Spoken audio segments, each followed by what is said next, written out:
So let's take both parts of that. The Republicans can do whatever they want in terms of timing. This is their show. However, the criticism that the Democrats sprung this in an advantageous way, do you buy that?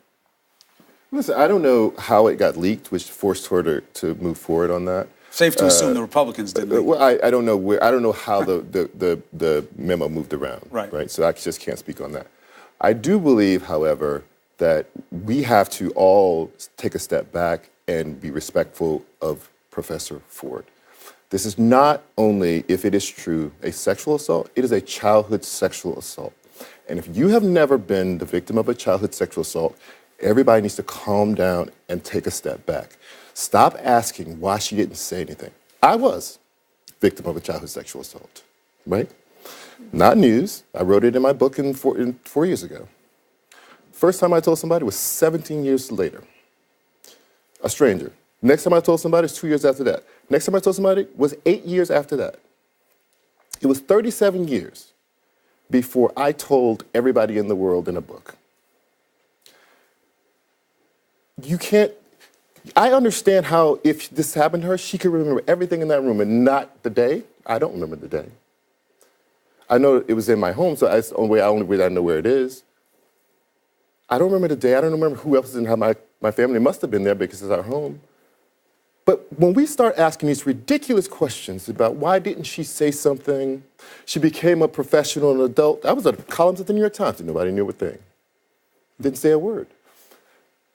For us, it is a living thing that lives in our bodies, right? That you wrestle with it all the time. I can't say that I thought about it every day, but I thought about it all the time. It was a living memory. It didn't move in my brain like other memories do to the back where it starts to fade. You're thinking about it all the time, so all of that minutia, he stood there, they turned the music, all of that is alive in you. So let me ask you something. So when people start saying, we gave her a week, that's a crazy thing to say to someone who has just now, at her age, decided that she is compelled to say this out loud, to say, oh, I gave you a week, and if you don't come forward in a week, then you have nothing to say, and you are invalid. Well, also, it is incredible. She also did it with a little bit of a prophylactic on it, right? She came out anonymously initially, so it wasn't like she was looking to go long and strong right out of the box about this. But let me ask you something, and tell me if it's too sensitive. If you were asked to prove that it happened, because that's what's going to happen. There's no way I could. There's no way I could. There's nobody else in the room. In at least her case, there's somebody else in the room, so she says. There's nobody in the room. Somebody else who said this never happened. That's beside the point. I'm just telling what she's saying. But I can't give you a witness. I can't give you any evidence. I can't say that I, as a child, went to an adult or to authorities and said something. I didn't.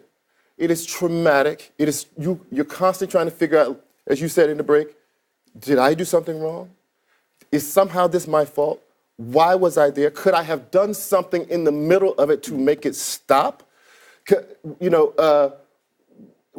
is it that this person is living their life, has never apologized to me?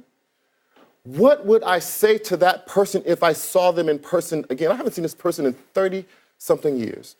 Is this her first time ever going to be in the room with this man, if in fact he did what he said he did? I just find that all of our discussions around this are all about politics and all about, whether or not, people are making the right moves, and none of it is about whether or not, in fact, this was a childhood sexual abuse, and this woman is her first time talking about this, and are we being reasonable to a person who is talking about that for the first time? So what do you do? So what does fairness require? It was a compelling statement. It was an eloquent statement. And coming from you, African-American male, making that statement, I think is really important. But how do we determine the fairness of it? I believe she should testify. I think she should testify under protest. I think she should point out all the different reasons why this is an unfair process and then basically tell her story. But I'm not sure how we reach fairness after she speaks and he speaks. Well, I believe a couple of things have to happen. First of all, if I find a tremendous amount of kinship with her as a survivor of that. And so the idea that she invites the FBI into her life to investigate is a huge thing. I'm not sure that I would have the courage to do that. So I think that we should oblige that. And they can do things that the Senate cannot. The Senate can demand that people come testify, but the FBI has field agents. They can go and see, does the House exist? Right? Who does it belong to now? Who did it belong to then? Well, let me just finish. Who else did she say was there? Can we find those people? Just get them on the record, talk to the FBI, because at that point, if you tell me a lie, it's a crime. Right? So at least you can do some just kind of fundamental stuff. And also, I think it's important to have experts in the room, in addition to just her and him, who can talk about how survivors of childhood sexual abuse process it. Because in the absence of that, you're going to get a political theater in which people are going to say, why didn't you? How is it possible? You're a professor. You study things like this. How could you not? Why did you never? Because none of them could ever be in her shoes. There's political risk here also in what Charles is detailing, and here's how I see it, which I think is also being ignored, although it doesn't matter as much as what Charles is talking about, which is being ignored. You think you're doing Kavanaugh a favor by tearing her down and by questioning her story and the time and the ability to put it together and the fact that judge says it didn't happen. But remember what that does to Kavanaugh. One, he says this didn't happen, but you are attacking the accuser, not you, I'm saying that effort. And if you don't use the FBI, and if this doesn't happen, he lives with it. And remember, this isn't about whether or not he gets to remain on the bench as a circuit court judge, where you would have a different expectation of process. You are rewarding him after this has come out. So it occurred to me that if I were a Kavanaugh partisan, I would say, stop making it hard for her to come forward. We need her to come and testify because he'll never be clear of this otherwise. Kavanaugh would do the country a world of good and himself a world of good if he calls for an FBI investigation in advance of any hearing. Right. Now, of course, it is not his call. It's not her call. It's not Grassley's call. But it's in only this the environment, president's. in this environment, if Kavanaugh says do it, I know he won't. But he doesn't have that courage because he could have also, in the very beginning, called for the release of the rest of his documents, which he didn't do, which would have served him well. If there was nothing there, he had no, even if they didn't do it, it would have looked better on him.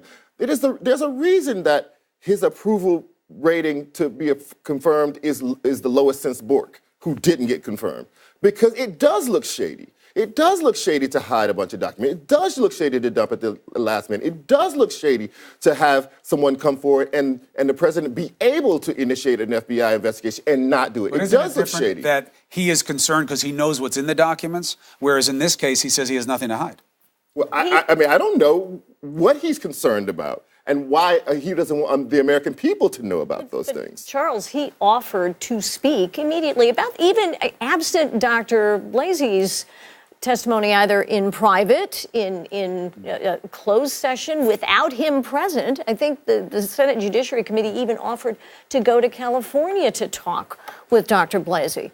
So I don't think, there's no sense that Judge Kavanaugh is endeavoring to hide anything from his aspect of the story. I'm not saying that, but he's been accused. I was just agreeing with David, which is that it would do him a world of good to say, I know that other people have other concerns, but I would like for you to investigate it because I believe that I am innocent and I did not do this. David, give us a button and we'll take a break. Yeah, I'll tell you a quick point, and that is what I really worry about for the country is when Roe v. Wade comes back for review, and before those justices are going to be two people in the majority who have been accused of sexual misconduct, and the clouds could still be over their heads. It's really in the nation's interest for Kavanaugh to get this cloud off him, and he needs to do that very, very persuasively Monday. And especially in the context, I mean, the context to make sure that everybody understands that.